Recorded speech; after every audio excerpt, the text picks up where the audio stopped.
A lot of people won't experience it till they croak.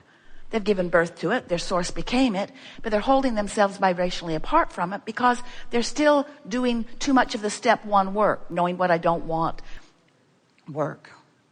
But when you really get the fullness of that which is you, then you can begin reveling in your moments. It's fun interacting with you because you, even as individuals, are at various stages of allowing and resisting. In other words, sometimes you're in a moment where you are really allowing the fullness of who you are, and sometimes you're not. And we want you to understand that it doesn't matter whether you are or are not completely allowing the fullness of who you are in any moment, because there's always another moment in which you can do that. We want you to remember that the source within you is always focused upon the solution. Always focused upon the solution. So anytime you're asking the question again or focused upon the problem again, you are separating yourself to some degree from the solution that is already solutioned. In other words, it's already done. There will be a lot of new words today. Write them all down.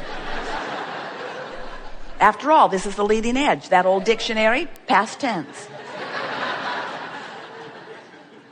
So when you start utilizing the contrast of your physical life in the way that you really meant to, in this open-ended, eagerly and willing to participate in life at its fullest, out here on the leading edge, leading edge, on the leading edge, on the bloody leading edge. When you're out here on this leading edge, you're going to be offering a tremendous amount of expansion all day, every day. Every moment is producing some of it for you. And the better you keep up with it, the better you feel. But if you don't keep up with it, there's just going to be a joyous reunion when you do keep up with it. In other words, the solution feels good no matter when it comes. And you have the ability to always find the solution. You're calling the shots here. In other words, you are the creator of your experience. You are the creator of your experience. And you have so much resourceful source backup. You have the energy that creates worlds pouring through you, but you've got to be in a vibrational place that allows it to flow to you and through you in order for that to happen. So now you know everything we know. Have a very nice day. We've enjoyed this interaction immensely.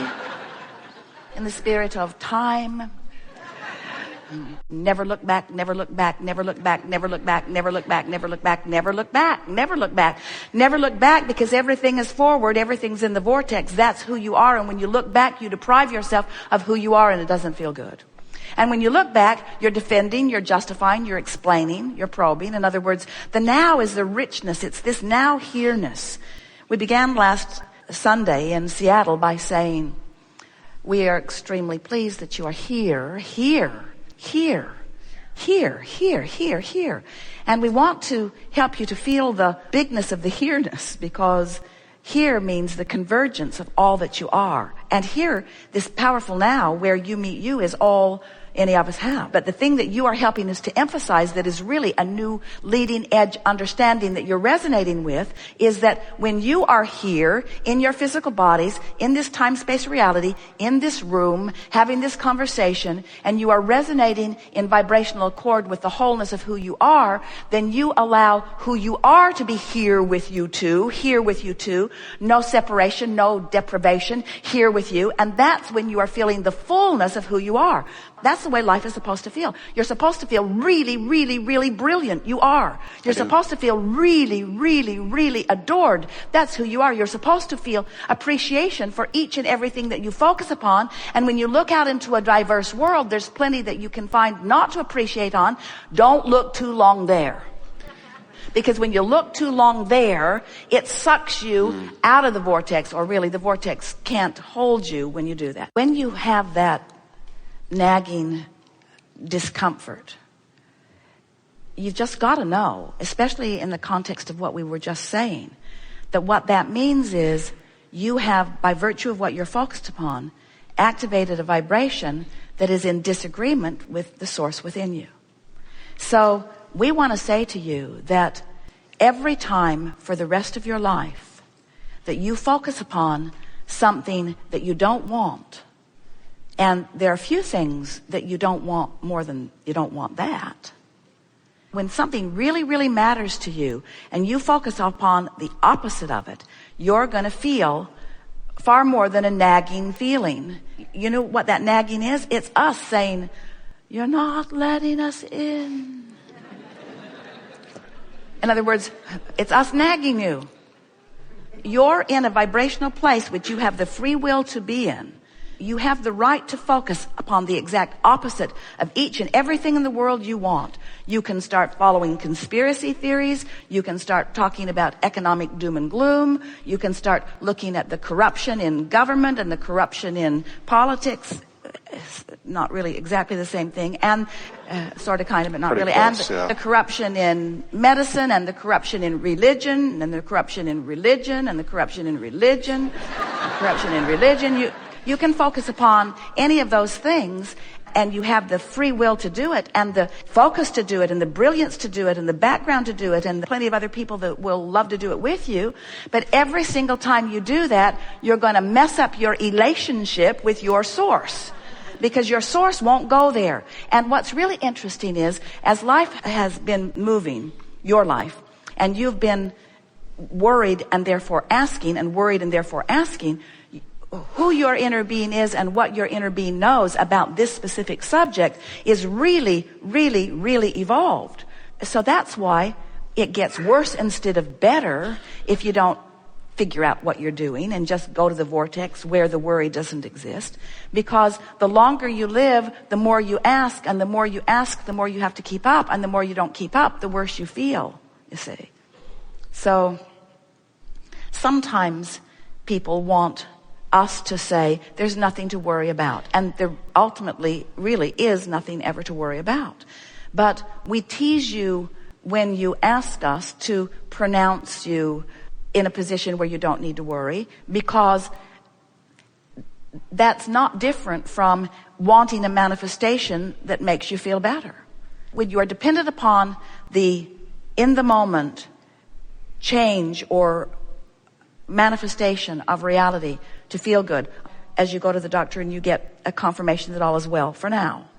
So as you get that in the moment confirmation that all is well, then that's a feeling response in response to the manifestation that you want. And so to ask anyone to give you reassurance is like asking for a manifestation to give you the reason to feel good, and it's backwards. Being in the vortex and aligning with the vortex is the solution that you are always looking for. Period. It is the solution that you're always looking for. And you have the ability to go there now. You said you've been listening to us for a while. Do you believe that you are an extension of source energy? That's what we were talking about that worthiness feeling. So are you saying that no matter how much you focus and how much your focus affects your manifested reality, that still there is always a doubt that there's something that you will not be able to affect?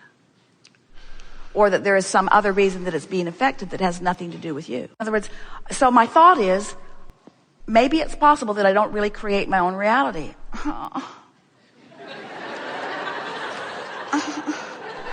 Maybe it's possible that I have no control whatsoever, and that someone else is calling the shots, and that bad things are just going to keep happening to me, and that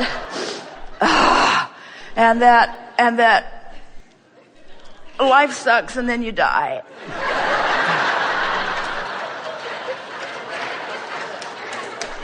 And we say, you're having clues. You're having clues. That discomfort that you're feeling is the source within you saying, it isn't that way, it isn't that way, it isn't that way, it isn't this way.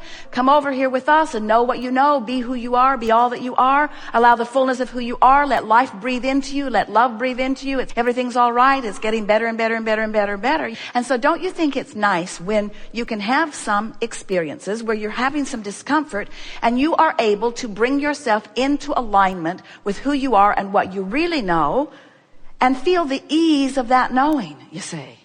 There is nothing more delicious than to find a moment where, just a moment, where you know what you really know. Sweet relief when you know in this moment what you really know. And agony when in any moment you don't let yourself know what you know.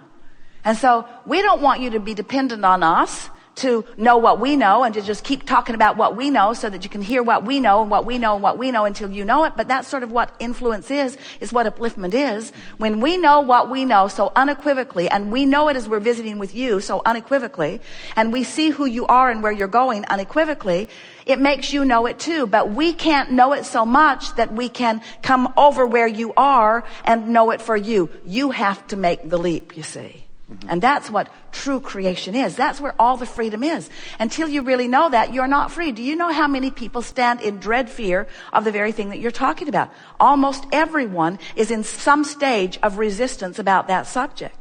And it really is time to get over it. It's time to take control of how you feel, regardless of the condition. And when you do, the condition will change every time. And the world will stand in amazement at what you have accomplished, because the world, for the most part, does not know that. Does not know that at all.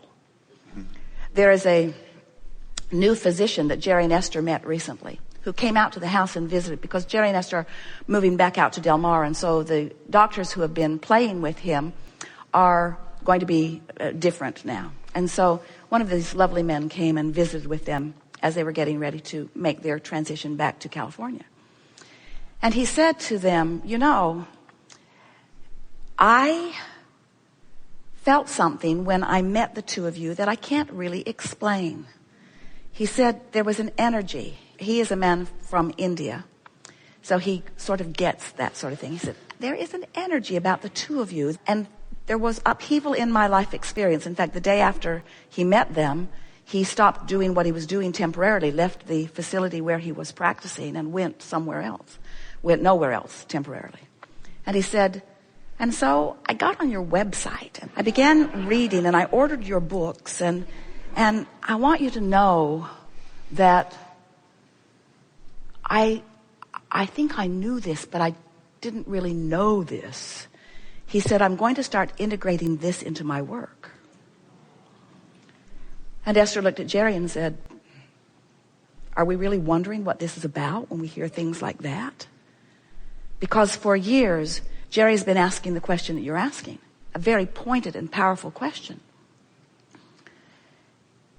Why aren't they looking for causes? Because until we find the vibrational cause of something, we're nowhere. We're nowhere. The resistance just squirts out in another way and another way and another way and another way. Can't you feel the power of asking a question that is so big and all of the cooperative components coming into place? Because it's time for this physical world to free themselves of the bondage of the fear of what they think is uncontrollable relative to their physical body. Look at you. You could not be a healthier being. Everything about you is radiating well-being, and still, with all of this robust wellness, you are pinching off the power of your moment because of the possibility of what could come one day. And we say, give it up. Give it up. Start claiming the nowness of your well-being.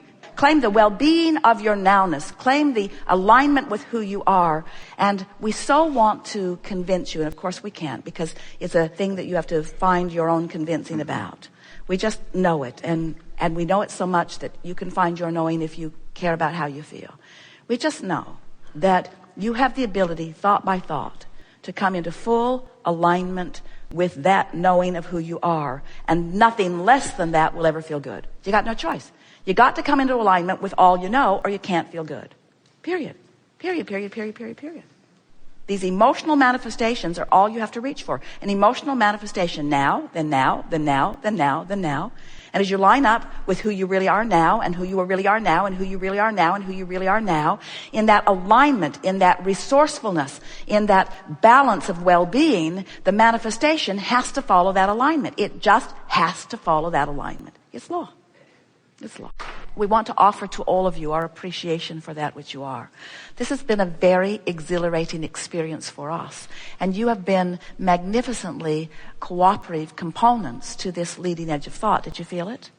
Did you feel yourself moving into new places of insight? And do you feel more at one with where you are? That is the most important thing that we are wanting you to take away.